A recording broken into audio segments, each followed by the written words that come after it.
स्वागत करता हूं। आपका एक बार फिर जी के चैनल में स्वागत करता हूं। पिछली क्लास में हमने क्या देखा था कि भगत सिंह का जन्म, उसके भगत सिंह के माता पिता, उनकी शिक्षा, उन्होंने नौजवान सभा का गठन कैसे किया, इन सब के बारे में हमने जाना था। और देखा था कि 9 सितंबर 1928 को HSRA Hindustan socialist Republican association की स्थापना की गई थी। कैसे की गई थी? नौजवान भारत सभा और HRA को मर्ज कर, ठीक है, 9 सितंबर 1928 को। ठीक है, अब क्या होता है, यहाँ तक कि हमने कहानी जान ली थी। उसके बाद की घटनाएं और कहानी हम भगत सिंह के बारे में जानेंगे। सबसे पहले हम देखते हैं सैंडर्स हत्याकांड। ठीक है ना, इसका भी इसके पीछे भी एक कहानी है। कैसे क्या होता है? 30 अक्टूबर 1928 30 अक्टूबर 1928 का दिन क्या हुआ कि भारत में साइमन कमीशन आया हुआ था। उसका पूरे भारत में विरोध चल रहा था। साइमन कमीशन क्या होता है, इसको हमें ना एक नेक्स्ट किसी क्लास में पूरा डिटेल में पढ़ेंगे। ठीक है ना, अभी हम इतना जान लेते हैं कि भारत में साइमन कमीशन आया था और 30 अक्टूबर 1928 को ये साइमन कहाँ पहुंचा? लाहौर पहुंचा। लाहौर में इस समय पुलिस अधीक्षक था कौन? जेम्स ए स्कॉट। जेम्स ए स्कॉट, ठीक है। लाहौर का पुलिस अधीक्षक कौन था? जेम्स ए स्कॉट। और उप पुलिस अधीक्षक था जॉन बी सैंडर्स।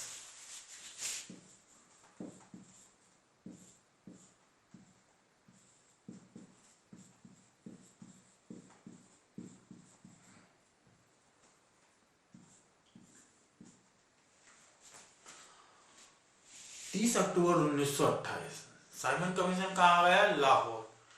इसका विरोध पूरे देश में तो हो रहा था, तो लाहौर में भी इसका विरोध किया गया। किसके नेतृत्व में किया गया? लाला लाजपत राय के नेतृत्व में भगत सिंह उनके साथियों ने साइमन कमीशन का अपोज किया। ठीक है, लाला लाजपत राय के नेतृत्व में, लाला जी के नेतृत्व में। ठीक है ना,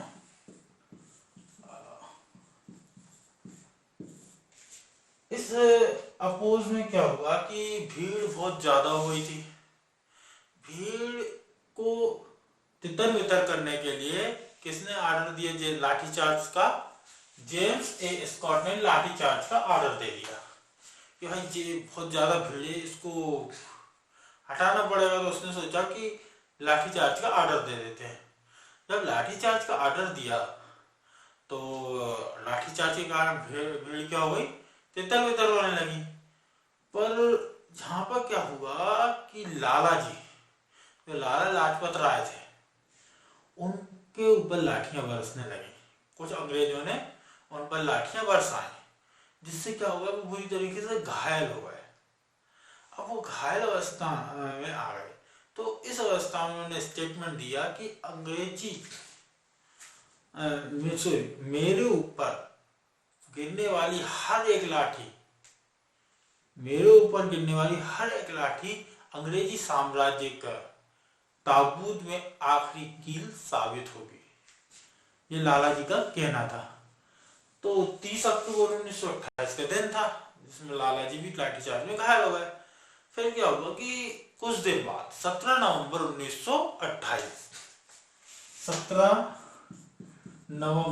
1928 में क्या हुआ? लाला लाजपत राय शहीद हो गए। ये बहुत दुखद घटना थी भारत देश के लिए। लाला लाजपत राय एक गद्दावर नेता थे। ठीक है, लाला लाजपत राय इतने गद्दावर नेता थे, इनकी बहुत चलती थी उस समय के बहुत प्रसिद्ध नेता थे लाला लाजपत राय। इनके शहीद होने के कारण कांग्रेस ने निंदा की, सब पार्टियों ने निंदा की, गांधी जी ने भी निंदा की। ये सब क्या देख रहा था कि HSRA क्या देख रहा था कि सब लोग निंदा ही निंदा किए जा रहे हैं। HSRA मतलब Hindustan Republican socialist Republican association या HSRA, जिसमें भगत सिंह भी थे। अच्छा, HSRA का जो चीफ कमांडर थे वो कौन थे? चंद्रशेखर आजाद। अब इन्होंने देखा कि यार सब निंदा तो किए जा रहे हैं, अंग्रेजों को प्रत्युत्तर देना चाहिए, लाला जी शहीद हुए, इसका बदला लेना चाहिए। तो HSRA के जो सदस्य थे, आजाद जी थे, भगत सिंह थे, उन्होंने एक प्लान बनाया, क्यों ना हम जेम्स स्कॉट की हत्या कर दें। ठीक है ना, किसकी? जेम्स स्कॉट की हत्या कर दें। इसके ऑर्डर पे तो लाठीचार्ज हुआ था। तो इन्होंने प्लान बनाया कि ठीक 1 महीने बाद, 17 नवंबर 1928 के ठीक 1 महीने बाद, 17 दिसंबर 1928 के दिन, 17 दिसंबर 1928 के दिन हम जेम्स स्कॉट की हत्या कर देंगे। ठीक है ना। इसके जब जेम्स स्कॉट एक मामूली आदमी जो था नहीं, कौन था? पुलिस अधीक्षक था। ठीक है, इसकी हत्या करने का प्लान बनाया गया पूरा। तो चंद्रशेखर आजाद, भगत सिंह और उनके HSRA के सभी सदस्यों ने प्लान बनाया। कैसे? जयगोपाल दास जो थे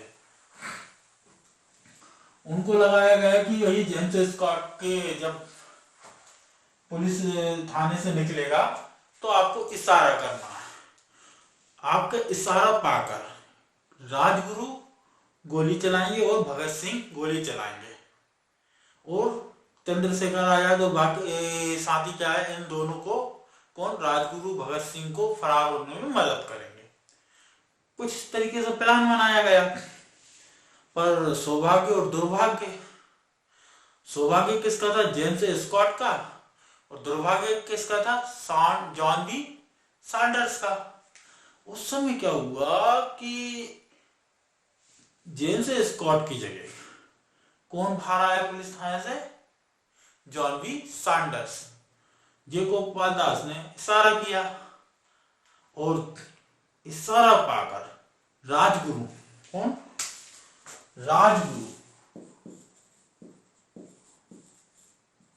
राजगुरु ने गोली, पहली गोली राजगुरु ने चलाई। जमीन पे गिर गया सैंडर्स। जैसे ही वो जमीन पे गिरा तो भगत सिंह ने अपनी पिस्तौल निकाली और दनादन गोलियां चलाना चालू कर दी। सैंडर्स वहीं पे ढेर हो गया, और फिर ये लोग सब मिलकर क्या हो गए? फरार हो गए। अब ये घटना, छोटी घटना तो थी नहीं अंग्रेजों के लिए, भाई उनका पुलिस ऑफिसर मारा गया था, है ना। तो चारों तरफ इनको, उस समय भगत सिंह पगड़ी वगैरह पहनते थे, तो मालूम था कि इनमें जो मारने वाले में है वो एक सरदार है। ठीक है ना। तो भगत सिंह की खोज के लिए पूरे चारों तरफ पुलिस फैला दी, नाकाबंदी कर दी, है ना। रेलवे स्टेशन पे चेक करने के लिए बहुत सारे पुलिस ऑफिसर लगा दिए। अब वो भगत सिंह को और राजगुरु को क्या होना, लाहौर से कैसे भी करके निकलना है। उस समय लाहौर से राजगुरु और भगत सिंह को निकलने में एक स्त्री ने सहायता करी, वो थी दुर्गा देवी। कौन थी? दुर्गा देवी। दुर्गा देवी जो थी, ये कौन थी? इनका भी परिचय जानो। दुर्गा देवी थी भगवती चरण वोरा की धर्मपत्नी।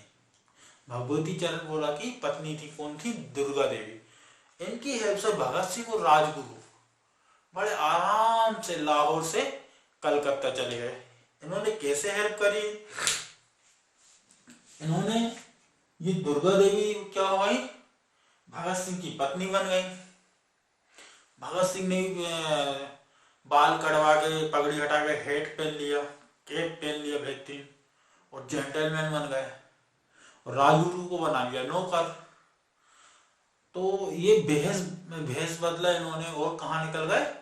आराम से लाहौर के ट्रेन में बैठकर कलकत्ता निकल गए। लाहौर से कलकत्ता चले गए। कौन? भगत सिंह राजगुरु, और कोई पहचान भी नहीं पाया इन लोगों को। तो ये इस तरह सैंडर्स की हत्या हुई। ठीक है, सैंडर्स की हत्या के कारण क्या था? साइमन कमीशन का आना, जेम्स स्कॉट का लाठीचार्ज करवाना, उस लाठीचार्ज में क्यों लाला जी की को शहीद होना। ठीक है, और इसका बदला क्या लिया? सैंडर्स की हत्या से लिया गया। अब हम पढ़ते हैं असेंबली बम कांड। क्या होता है असेंबली बम कांड? 8 अप्रैल 1929 का दिन। अंग्रेजी गवर्नमेंट चाहती थी कैसे भी करके 2 बिल पास करना चाहती थी। बड़े विवादित बिल थे ये भी। एक तो मजदूरों को दमन के लिए था कि मजदूर हड़ताल ना कर पाए, ठीक है, वो जिस अपना विरोध न जता पाए मिल मालिकों के अपोज के लिए में, ठीक है ना। और एक बिल ऐसा था कि अंग्रेज शक के आधार पर किसी को गिरफ्तार कर ले, जनता का दमन करे, पब्लिक का दमन कर सकते, गिरफ्तार करने के बाद पूछताछ के लिए ले जाए और अत्याचार करती थी। ठीक है, तो ये जो मजदूरों की हड़ताल से संबंधित बिल का नाम क्या था? Trade dispute bill. क्या था? Trade dispute bill. और पब्लिक दूसरा बिल का क्या था? Public safety bill. ठीक है, ट्रेड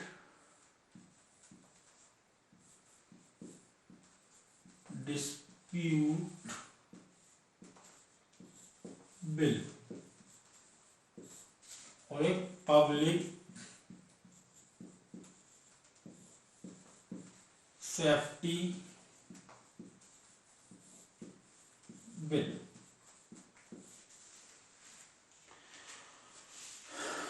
दो बिल कौन कौन से? ट्रेड डिस्प्यूट बिल और दूसरा था पब्लिक सेफ्टी बिल। ठीक है, पब्लिक सेफ्टी बिल किसके लिए था? किसी को भी संदेह के आधार पर गिरफ्तार करना सॉरी। और ट्रेड डिस्प्यूट बिल क्या था? मजदूरों की हड़ताल और अपोज करने से रोकना। ठीक है ना। ये कब? हाँ, ये इसमें जो वायसराय इरविन थे, इस समय कौन था वायसराय? इरविन थे।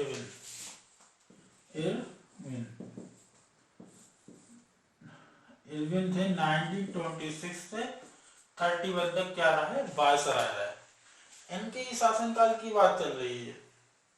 ठीक है ना। सैंडर्स हत्याकांड, असेंबली बम कांड। हम बात कर रहे हैं असेंबली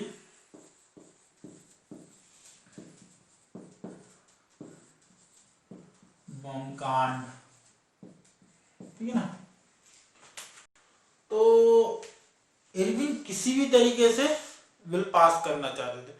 इस समय वायसराय पे एक विशेष अधिकार था, वो अध्यादेश जारी करके भी किसी भी बिल को पास कर सकता था अपना अधिकार से, और इरविन इसको पास करना चाहता था। अब ये दोनों इतने विवादित बिल थे कि जनता अपोज कर रही थी, सब लोग अपोज कर रहे थे। यार हम अपनी मांग भी पूरी नहीं कर सकते। मजदूर ये लोग सोचते थे कि मिल मालिक हमें दबाया जा रहा है, शोषण किया जा रहा है, हम अपनी मांग करना चाहते हैं तो हमें हड़ताल तो करना पड़ेगी ना, उस पर पाबंदी लगा रहे हैं। और पब्लिक सेफ्टी बिल में किसी को भी गिरफ्तार कर रहे हैं संदेह के आधार पर, बड़ा डिस्प्यूट है। तो ये HSRS के सदस्यों ने कहा गवर्नमेंट तो ऐसे सुनती नहीं है, क्या किया जाए। तो इन्होंने सोचा क्यों ना हम भेड़ों को सुनाने के लिए एक धमाका करा जाए। तो पूरी प्लानिंग बनाई कि हम असेंबली हॉल में जब वायसराय इस बिल को पास करने जा रहा होगा उस समय खाली जगह देखकर, ऐसा नहीं किसी की जान लेना इनका उद्देश्य नहीं था, खाली जगह देखकर हम वहां पे बम कांड करेंगे, बम फेंकेंगे उस धमाके की आवाज में। और ऐसा है कि बम फेंकने के बाद भागेंगे नहीं, हम अपनी गिरफ्तारी देंगे। उसके बाद हम जब केस चलेगा तो स्वाभाविक सी बात है, समाचार पत्रिकाएं के संपादक वगैरह, एडिटर वगैरह जो भी रहेंगे वो अपना स्टेटमेंट लिखेंगे, जो भी कोर्ट में चलता है, तो उस समय अपनी बात रखेंगे और बताएंगे कि हमारी विचारधाराएं, क्रांतिकारी विचारधाराएं क्या है, क्यों हम ऐसा कर रहे हैं, किस लिए कर रहे हैं। क्योंकि ये लोग जो काम करते थे क्रांतिकारी, ठीक है ना, उसका अपोज गवर्नमेंट तो बाद में, पहले अहिंसावादी लोग जैसे गांधी जी निंदा कर देते थे, अपने ही लोग निंदा कर देते थे, उनको मालूम ही नहीं था कि हाँ क्रांतिकारी विचारधारा है क्या। ठीक है, इसलिए उन्होंने फैसला लिया कि हम बम का उपयोग करेंगे, बम को फेंका जाएगा और ब्लास्ट किया जाएगा। तो इस दिन के लिए 8 अप्रैल 1929 का दिन था। 8 अप्रैल 1929। इस दिन क्या हुआ, पहले भगत सिंह और बटुकेश्वर दत्त, भगत सिंह और बटुकेश्वर दत्त, भगत सिंह और बटुकेश्वर दत्त को भेजा गया कहा, बम ब्लास्ट करने के लिए असेंबली में। ठीक है, इनकी सहायता कौन ने की, भगत सिंह की सहायता किसने की, बटुकेश्वर दत्त ने। ठीक है, पहले चंद्रशेखर आजाद जो थे, आजाद जी भगत सिंह को जाना नहीं देना चाहते थे, क्योंकि भगत सिंह बहुत खास आदमी थे उनके। पर भगत सिंह ने उन्हें समझाया कि मैं इस विचारधारा को अच्छे से एक्सप्लेन कर सकता हूँ, अपनी बात अच्छे से बता सकता हूँ, और जैसे तैसे उनको मना लिया भगत सिंह ने कि नहीं, इस काम को अंजाम मैं ही दूंगा, और मेरी सहायता कौन करेंगे, बटुकेश्वर दत्त जी। 8 अप्रैल 1929 के दिन खाली जगह देखी उन्होंने, और जब इरविन अपना निर्णय सुनाने वाले थे, अपने पावर का इस्तेमाल करके ये दोनों बिल पास करने वाले थे, उसी समय बम का ब्लास्ट किया। और ब्लास्ट करने के बाद भागे नहीं ये लोग, नारे लगाने लगे, इनकलाब जिंदाबाद, इनकलाब जिंदाबाद के नारे लगाए गए, और जो पर्चे थे, टेम्पलेट थी, वो उन्होंने फेंकना चालू कर दिया। अब इस समय सार्जेंट टेरी और एक इंस्पेक्टर थे जॉनसन, सार्जेंट टेरी और इंस्पेक्टर थे जॉनसन। ठीक है, ये दोनों भगत सिंह और बटुकेश्वर दत्त को गिरफ्तार करने के लिए आने वाले। अब भगत सिंह के हाथ में रिवॉल्वर थी, तो डर भी रहे थे कैसे गिरफ्तार करें, पर भगत सिंह ने क्या करा, अपनी गन को कहाँ रख दिया, वहीं पर टेबल पर रख दिया और सरेंडर कर दिया।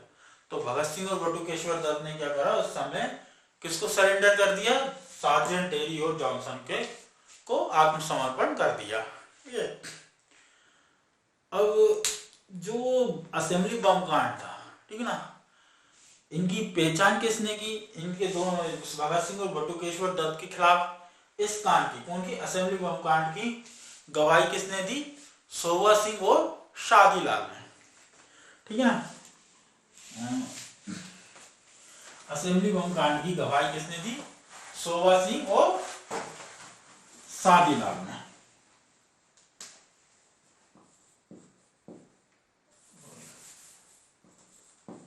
सोवा सिंह और शादीलाल, ये दो लोग थे जिन्होंने भगत सिंह और बटुकेश्वर दत्त को पहचाना कि हाँ भाई, ये दोनों ने ही क्या करा है, असेंबली में बम के कांड का अंजाम दिया है, बम फेंका है। किसकी गवाही से, सोवा सिंह और शादीलाल। अब क्या होता है, इनको गिरफ्तार कर लिया गया सार्जेंट टेरी और जॉनसन के द्वारा, और इनको गिरफ्तार करके इन पर केस चालू हुआ। केस कब चालू हुआ, 7 मई 1929। 7 मई 1929 से इन पर केस चालू किया गया। अब केस चालू होने के बाद इनको कहां भेज दिया गया, सेंट्रल जेल। ठीक है ना, केस जब चालू हुआ तो समाचार पत्रों की सहायता से इन्होंने अपनी बातों को रखा कोर्ट के अंदर। इनकी बातें कहाँ समाचार पत्रों की सहायता से कहाँ जाने लगी? जनता के पास। जनता के पास जाने लगी तो जनता को समझ में आया इनकी क्रांतिकारी विचारधाराएं क्यों कैसी थी, किस लिए थी, क्या कारण था कि ये क्रांतिकारी हैं, है ना। लोग तो आतंकवादी कहते थे इनको, ठीक है, पर ऐसा नहीं कि आतंकवादी थे। हर किसी का खून कभी नहीं बहाया इन्होंने, बेकसूरों को कभी नहीं मारा। तो ये जनता के सामने इनकी बातें जाने लगी।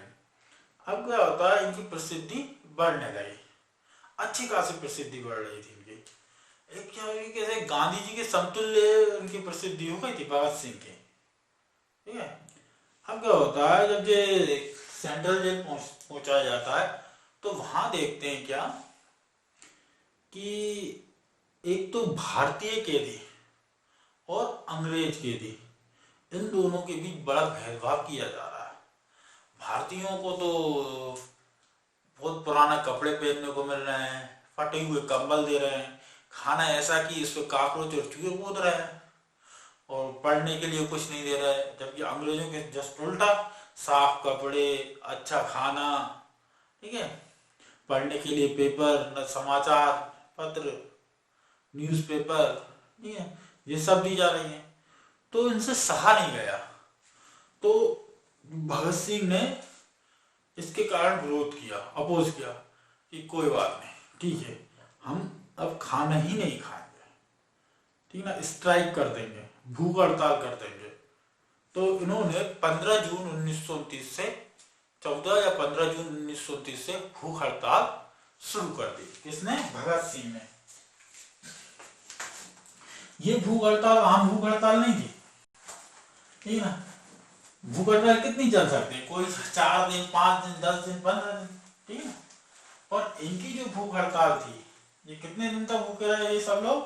97 डेज, 97 दिन, 15 जून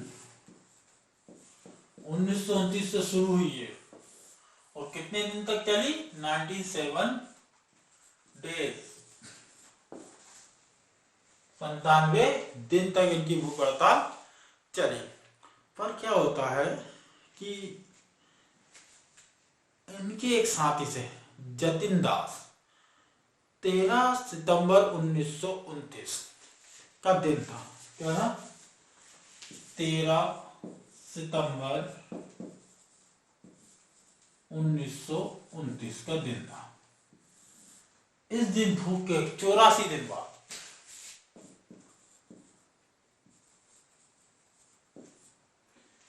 जतिन दास जो थे, इनकी मृत्यु हो जाती है, ये शहीद हो जाते हैं, ठीक है। कौन? जतिन दास शहीद हो जाते हैं। दिन क्या था? 13 सितंबर 1929 का ये दिन था। अब क्या होता है, इनकी भूख हड़ताल के कारण अंग्रेज इनकी सभी मांगे मान लेते हैं और जैसे तैसे भूख हड़ताल खत्म की जाती है। अब जो ये केस चल रहा था, ठीक है ना, इसमें, इस केस में एक छोटा सा मोड़ आया। क्या मोड़ आया कि जो सैंडर्स की हत्या की थी भगत सिंह राजगुरु ने, उसके खिलाफ इन्हीं के कुछ साथियों ने गवाही दे दी। क्या? कौन से साथी इनके? जयगोपाल दास, छबील दास और हंसराज बोरा। हंसराज बोरा को तो भगत सिंह अपना छोटा भाई मानते थे, ठीक है ना। तो इन लोगों के खिलाफ गवाही किसने दी? सैंडर्स हत्याकांड की। इसको लाहौर षड्यंत्र केस भी कहा जाता है, सैंडर्स हत्याकांड का। इसमें गवाही दी किसने? छबील दास,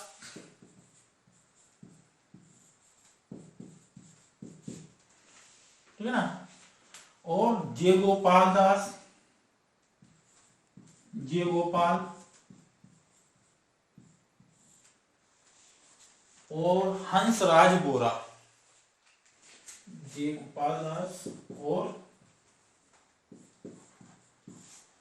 तीसरे थे हंस राजगोरा, इन लोगों ने भगत सिंह के खिलाफ गवाही दी। इनकी गवाही के कारण इनको फांसी की सजा सुनाई दी गई। किनको? भगत सिंह, राजगुरु और सुखदेव को फांसी की सजा दी गई। ठीक है ना। किन्होंने गद्दारी की थी? छबीलदास, जय गोपाल दास और हंस राजगोरा। जबकि असेंबली बम कांड की गवाही किसने दी थी? सादीलाल और सोबर सिंह ने। सादीलाल और सोबर सिंह ने असेंबली बम कांड की गवाही दी थी कि हाँ बटुकेश्वर दत्त और भगत सिंह ने असेंबली में बम फेंका था। और इन तीनों ने, छबीलदास, जयगोपाल दास और हंस राजगोरा ने सैंडर्स की हत्या के बारे में बताया कि इन लोगों ने सैंडर्स की हत्या की और उन्होंने प्लानिंग की थे। ठीक है। तब क्या हुआ कि केस में ये मोड़ आया और इनका जो निर्णय आया कोर्ट का वो आया 7 अक्टूबर 1929। 7 अक्टूबर 1929 कि भाई इस दिन इन्होंने कहा, जज ने कहा कि इनको 24 मार्च 1930 क्या है 24 मार्च 1930 24 मार्च 1930 को भगत सिंह, राजगुरु और सुखदेव को फांसी दी जाएगी। कब? 24 मार्च 1930 को। फैसला कब दिया गया? 7 अक्टूबर 1929। 7 अक्टूबर 1929 को फैसला दिया गया कि 24 मार्च 1930 को भगत सिंह, राजगुरु और सुखदेव को फांसी दी जाएगी। पर क्या हुआ कि इस दिन 24 मार्च को जो फांसी दी जाना था वो 24 मार्च को नहीं दी गई, उसके एक दिन पहले दी गई। कारण क्या था कि 24 मार्च की खबर पूरे देश में फैल गई थी तो इस 24 मार्च को भगत सिंह, राजगुरु और सुखदेव को फांसी दी जाएगी। तो देशव्यापी अभियान चलाया गया। ठीक है ना, कि इन लोगों को फांसी ना हो। और इनकी फांसी तय हो गई थी तो जनता क्या है लाहौर की तरफ कूच करने लगी थी, ये जान भीड़ बढ़ने लगी थी। तो अंग्रेज क्या हो गया कि थोड़ा घबरा गए, कहना यार ये तो भीड़ बढ़ती जा रही है, अगर इन लोगों को पता चला तो ये तो प्रॉब्लम खड़ी कर देंगे। तो क्या हुआ कि ऑर्डर निकाल दिया कि भाई 24 मार्च को फांसी ना देकर 23 मार्च 1930 23 मार्च को इनको फांसी दी जाए। कब? 23 मार्च 1930 को इन लोगों को फांसी दी गई। ठीक है ना। 23 मार्च 1930 को शहीद दिवस के रूप में भी हम जानते हैं। 23 मार्च 1930 शहीद दिवस, मतलब 23 मार्च को हम शहीद दिवस मनाते हैं। ठीक है ना। तो फांसी 23 मार्च 1900 दी गई थी। बढ़िया। ये लोग जब भगत सिंह को फांसी दी जा रही थी, मतलब उससे थोड़े समय पहले भगत सिंह क्या कर रहे थे? लेनिन की बुक पढ़ रहे थे। लेनिन रूस का क्रांतिकारी था। तो भगत सिंह से कहा गया चलो भाई आज आपको फांसी देना। तो भगत सिंह बोलते थोड़ी देर रुको, एक क्रांतिकारी दूसरे क्रांतिकारी से मिल रहा है। पढ़ने का बहुत अच्छा शौक था भगत सिंह को। तो लेनिन की किताब पढ़ रहे थे, बढ़िया मुस्कुराते हुए गाते हुए भगत सिंह, राजगुरु, सुखदेव बढ़िया गए। जरा सी शिकंज नहीं कि हमको फांसी हो रही है, हमको फांसी लगाई जा रही है, कोई डर नहीं था इन तीनों के चेहरे पे। और खुशी खुशी फांसी पर ये लोग चढ़ गए। अब वीडियो मेरे ख्याल से बहुत ज्यादा बढ़ रहा है, थोड़ा सा पार्ट रह गया भगत सिंह का, तो अपन नेक्स्ट वीडियो में पढ़ लेंगे। तब तक के लिए नमस्कार।